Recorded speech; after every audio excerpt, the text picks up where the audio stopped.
larangan tersebut. Yang pertama, larangan bagi seorang istri untuk berpuasa, ya, yaitu puasa yang sunnah ataupun wajib yang tidak seketika harus ditunaikan. Maka tidak boleh berpuasa sedang suami hadir bersamanya kecuali dengan izin suami. Syariat yang kedua, tidak boleh seorang istri memasukkan seseorang ke dalam rumah kecuali dengan izin suami.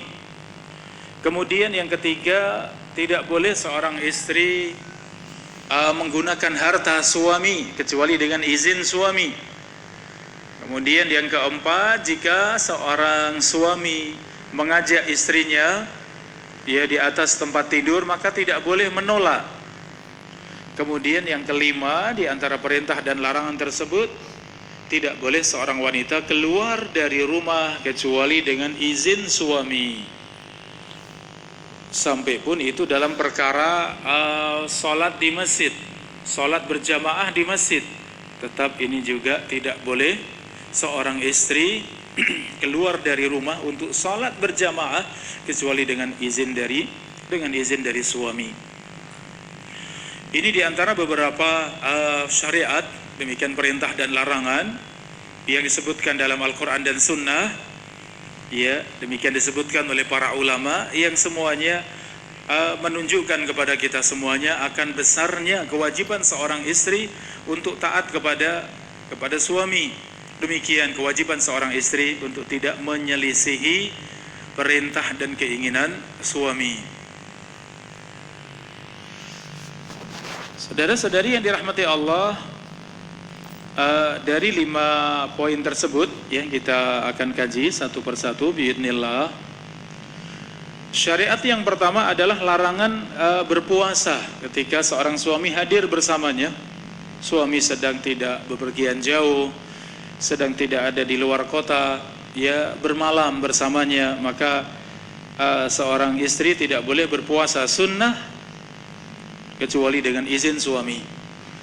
Atau mungkin puasa wajib yang waktunya luas, ya, kecuali dengan izin dari suami. Dan pada pertemuan yang lalu, saudari-saudari yang dirahmati Allah, kita sebutkan beberapa asar, ya, beberapa riwayat dari para ibunda kaum mukminin, para istri Nabi.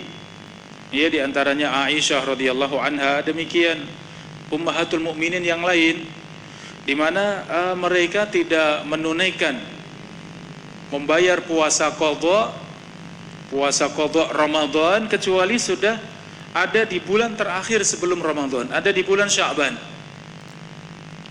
Padahal kita tahu para ibunda kaum mukminin adalah para wanita yang paling bersemangat mengerjakan kebaikan, mengerjakan ibadah, apalagi itu suatu yang wajib. Ya, dan disebutkan di antara ilahnya bahwa karena mereka para ibunda kaum mukminin, mereka semuanya benar-benar dalam keadaan mereka menjaga diri jangan sampai tatkala Rasulullah berkeinginan kepada mereka dalam keadaan mereka berpuasa. Ya, walaupun itu puasa wajib, walaupun itu sudah izin kepada Nabi SAW, khawatir kalau kemudian Rasulullah berkeinginan kepada mereka, khawatir mereka sedang dalam keadaan puasa, dan ini tidak diinginkan oleh para ibunda kaum mukminin. Ya, sehingga sekian bulan, ya, ada 10 bulan dilewati, semua tidak ditunaikan puasa qadha tersebut kecuali bulan terakhir, bulan Sya'ban, 1 bulan pas sebelum Ramadan. Subhanallah, demikian contoh yang paling mulia dari para ibunda kaum mukminin, bagaimana semangatnya mereka menunaikan kewajiban kepada suami. Saudari-saudari yang dirahmati Allah, dalam hadis yang sahih riwayat Al-Bukhari dan Muslim, la yahillu lil mar'ati an tasuma wa zawjuha syahid illa bi idnihi.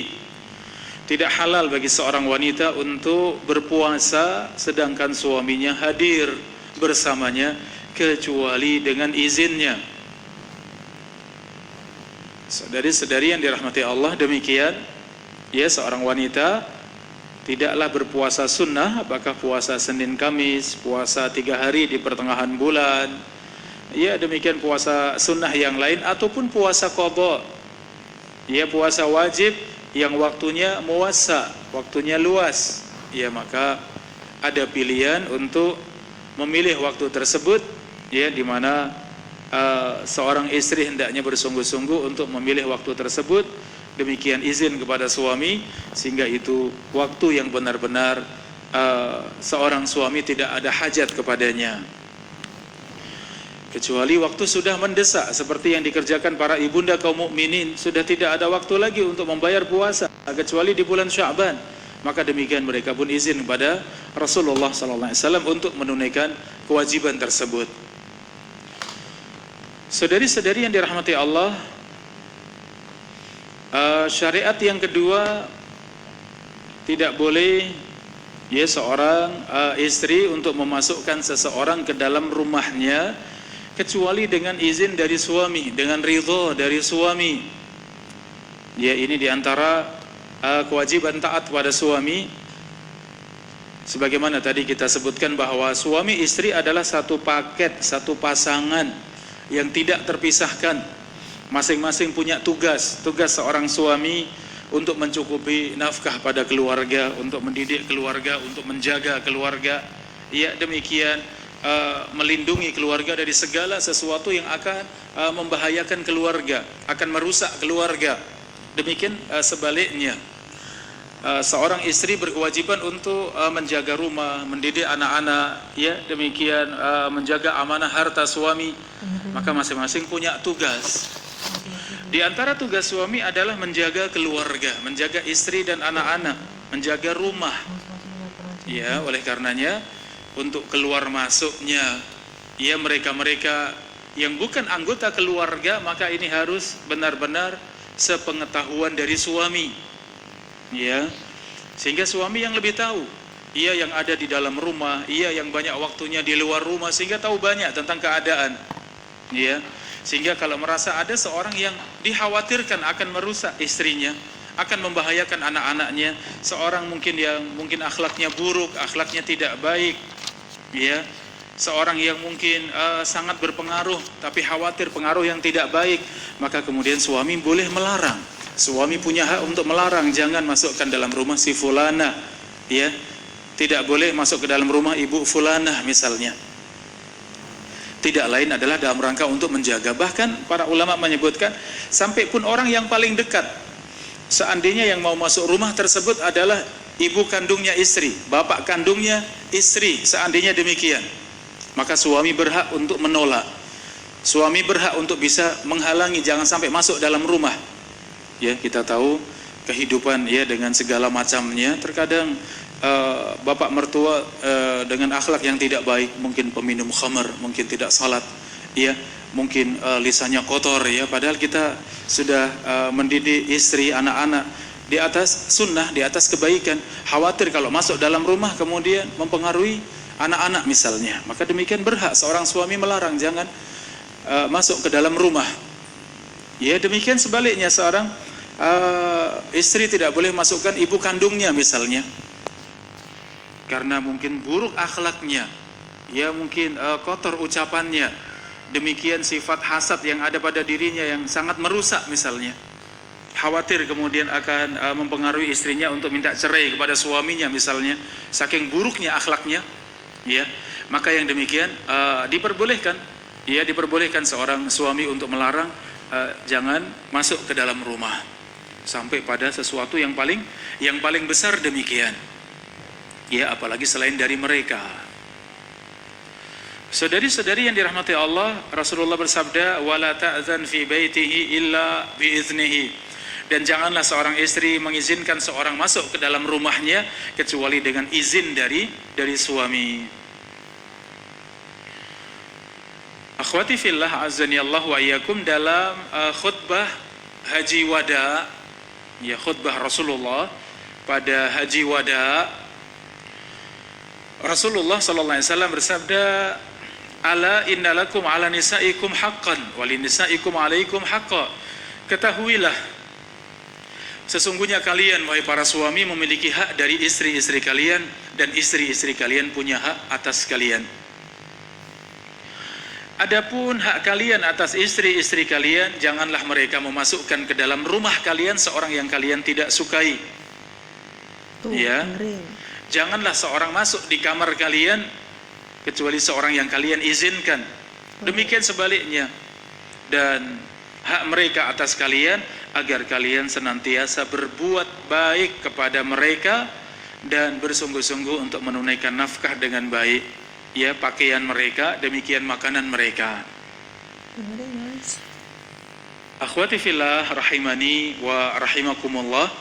Syariat yang ketiga, seorang istri tidak boleh memakai harta suami, tidak boleh memakai uang milik suami kecuali atas izin dari suami. Buru-buru makan sama suami. Dalam hadis Abu Umamah radhiyallahu anhu, aku mendengar Rasulullah sallallahu alaihi wasallam bersabda, "Innallaha azza wa jalla qad a'ta kulli dzi haqqin haqqahu fala wasiyata liwarith." Sesungguhnya Allah Subhanahu wa taala telah memberikan setiap orang yang berhak untuk diberikan haknya, maka tidak ada wasiat untuk ahli waris. Fala wasiyata liwarith, maka tidak ada hak untuk mendapatkan wasiat atas ahli waris. Ya, maksudnya seorang tidak boleh berwasiat untuk ahli waris. Ya, seorang yang sebelum meninggal berwasiat dengan sebagian hartanya, harta yang ini ketika aku nanti meninggal berikan pada anak yang pertama. Ya, emas yang ini nanti kalau saya meninggal berikan kepada anak perempuanku yang paling kecil misalnya. Ini namanya wasiat. Sesuatu yang sudah disebutkan ketika hidup dan itu ditunaikan setelah meninggal. Ini namanya wasiat dan itu tidak boleh untuk ahli waris.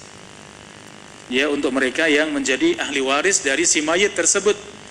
Adapun untuk orang lain maka boleh dengan catatan paling banyaknya adalah sepertiga dari hartanya. Ya, dengan catatan paling banyak sepertiga dari hartanya.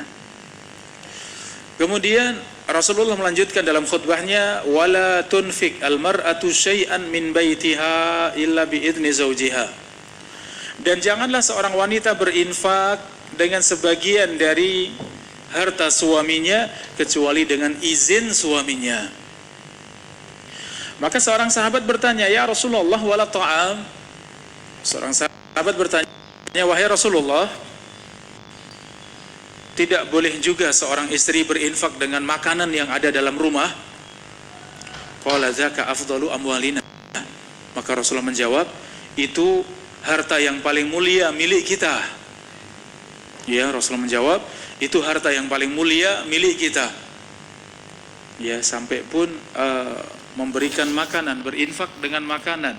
Maka ini tidak boleh kecuali dengan izin dari suami, kecuali dengan ridho dari suami. Oleh karenanya para ulama membawa makna hadis ini bahwa ini merupakan larangan, sesuatu yang haram, tidak boleh ya seorang istri mengeluarkan harta suami, berinfak dengan harta suami kecuali atas izin dari suami. Saudari-saudari yang dirahmati Allah, poin yang keempat di antara perintah dan larangan di dalam Islam, khusus untuk para wanita, khusus untuk para istri, ya, agar ia tidak menolak ajakan suami di atas tempat tidur. Saudari-saudari yang dirahmati Allah,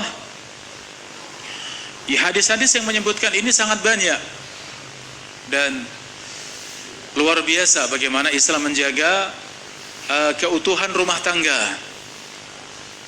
Ya, dan Allah Subhanahu wa taala yang Maha tahu akan masing-masing kebutuhan dari suami maupun istri. Maka di antara kebutuhan suami sesuatu yang tidak boleh ditolak kecuali benar-benar uzur. Ya, dan uzur tersebut disebutkan para ulama, uzurnya ketika seorang wanita sedang haid, sedang nifas, ya, seorang wanita sedang dalam keadaan puasa wajib, ya. Demikian ketika seorang wanita sedang sakit yang memang benar-benar sakit, benar-benar tidak mampu untuk melayani suami, maka ini yang disebut dengan uzur. Adapun yang lain maka bukan uzur. Ya, apakah sedang tidak pengen, sedang malas, ya, sedang tidak fit, ya, namun masih mampu untuk melayani dengan baik, maka ini bukan udzur, dan ini dalilnya luar biasa, banyak sekali, ya. Di antara dalil tersebut, akhwati fillah, kita sebutkan di sini, walau sa'alaha nafsaha wa hiya 'ala qatabin lam tamna'ahu. Seandainya seorang suami meminta kepada istrinya, padahal seorang istri sudah ada di atas ontanya, sudah ada di atas tunggangannya, lam tamna'ahu, maka seorang istri tidak boleh menolaknya.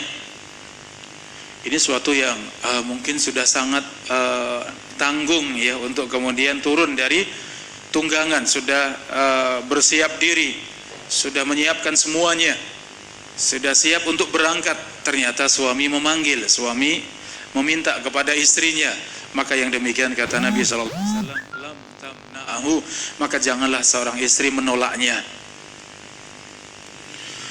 Demikian sabda Nabi SAW, idza rajul da'a zaujatahu li hajatihi falta'tihi wa in kanat 'ala tan-nur.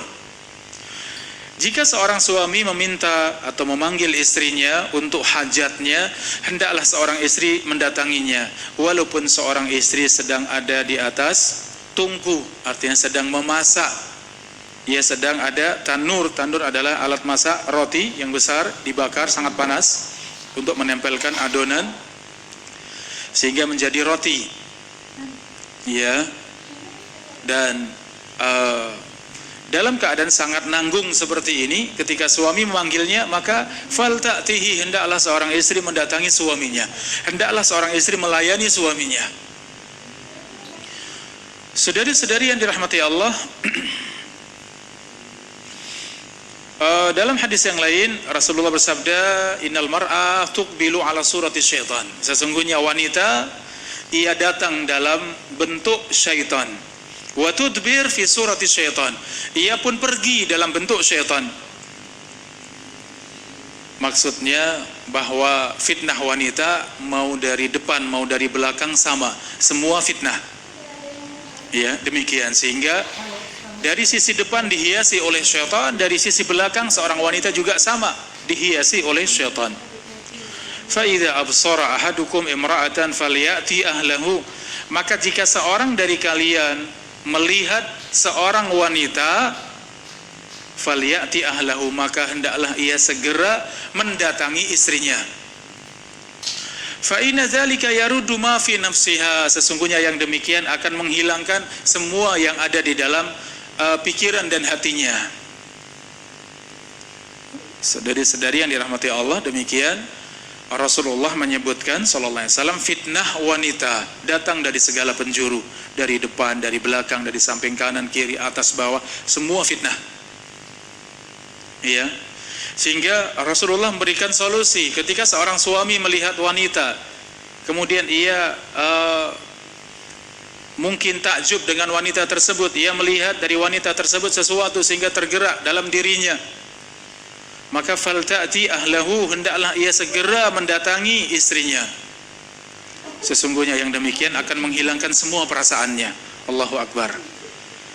Ya, maka keadaan yang seperti ini mengharuskan seorang istri tidak menolak, kecuali benar-benar udzur yang syar'i. Kalau tidak ada udzur yang syar'i, maka ya seorang istri hendaklah benar-benar melayani suaminya dengan ikhlas, ya, melayani dengan benar, dengan baik, ya, dengan hatinya, dengan cintanya, dengan sayangnya pada suami. Ya, kalaupun melayani juga namun dengan wajah cemberut, melayani juga ya dengan wajah yang tidak enak dipandang, ini juga ya sesuatu yang dimasukkan dalam perkara menyelisihi perintah suami, ya, perkara maksiat kepada suami. Saudari-saudari yang dirahmati Allah, hadis yang lain menyebutkan ayyuma rajulin ra'a imra'atan tu'jibuhu. Jika seorang suami melihat seorang wanita yang ia takjub kepadanya, falyakum ila ahli, segera ia mendatangi istrinya. Fa inna ma'aha misla alladhi ma'aha. Sesungguhnya apa yang ada pada istrinya, itulah yang ada pada wanita tersebut. Allahu Akbar. Ya, demikian Rasulullah sallallahu alaihi wasallam menyebutkan bagaimana seorang terlepas dari fitnah wanita. Bisa dibayangkan ketika demikian seorang laki-laki tidak sengaja melihat wanita tersebut, kemudian ia takjub dengan wanita tersebut, tergerak syahwatnya. Ketika ia mendatangi istrinya, ternyata istri tidak melayani suami. Istri enggan, istri menolak. Bahkan sebagian tidak jarang mungkin istri mungkin mencela suami. Ya, maka apa yang terjadi ini membahayakan keutuhan rumah tangga. Ya, dari banyak sisi yang ternyata ini akan sangat merusak dalam hubungan berkeluarga. Saudari-saudari yang dirahmati Allah, bahkan dalam hadis yang lain, ketika seorang suami ingin meminta kembali, ingin mengulang kembali, ternyata demikian juga jangan ditolak. Dalam hadis, idza ata ahadukum ahlahu, jika seorang dari kalian mendatangi istrinya, tsumma arada an ya'uda, kemudian ia ingin kembali mengulang lagi, falyatawaddo, hendaklah berwudu. Ya, maka diambil dari faedah hadis ini bahwa Rasulullah menyebutkan jika seorang suami ingin mengulang kembali, ingin minta kembali, maka hendaklah seorang istri melayaninya, namun selailah dengan berwudu, yang itu lebih suci, itu lebih bersih. Ya, ternyata demikian pun tidak menolak. Ya, ketika di pagi hari sudah, mungkin malam hari ya pengen lagi, maka demikian seorang istri jangan menolak. Mungkin di awal malam, ya demikian minta lagi di akhir malam misalnya, jangan menolak. Ya, kenapa demikian? Ini bagian daripada ketaatan seorang istri kepada suami. Dan sisi hikmah tadi sudah kita sebutkan, masing-masing merupakan bagian daripada menjaga keutuhan rumah tangga. Masing-masing sedang menunaikan ibadah kepada Allah Subhanahu wa taala. Saudari-saudari yang dirahmati Allah, syariat yang terakhir, yang kelima, janganlah seorang istri keluar dari rumah kecuali dengan izin suami. Ini juga sama, bisa dibayangkan kalau dalam sebuah rumah tangga, sedangkan istri bebas keluar masuk tanpa sepengetahuan suami. Istri bebas keluar masuk ke rumah, keluar rumah, pergi kemana saja tanpa diketahui oleh suami. Tentu ini suatu yang sangat membahayakan. Ya, seorang wanita di dalam Islam sangat dijaga. Apakah dia status sebagai anak, ya status sebagai istri, status sebagai ibu, ya sebagai bibi, semua dijaga di dalam Islam. Seorang wanita tidak boleh keluar rumah kecuali dengan menutup auratnya. Ya, ketika keluar rumah tidak boleh memakai wangi-wangian. Ketika keluar rumah tidak boleh memakai pakaian-pakaian yang tembus, pakaian yang membentuk lekuk tubuhnya, pakaian yang mendatangkan fitnah, syahwat. Ya, demikian banyak syariat yang itu semua dalam rangka menjaga wanita. Di antara penjagaan tersebut, akhwati fillah, ya, seorang istri ketika keluar dari rumah, seorang wanita keluar dari rumah, hendaklah izin kepada suami, izin kepada orang tua.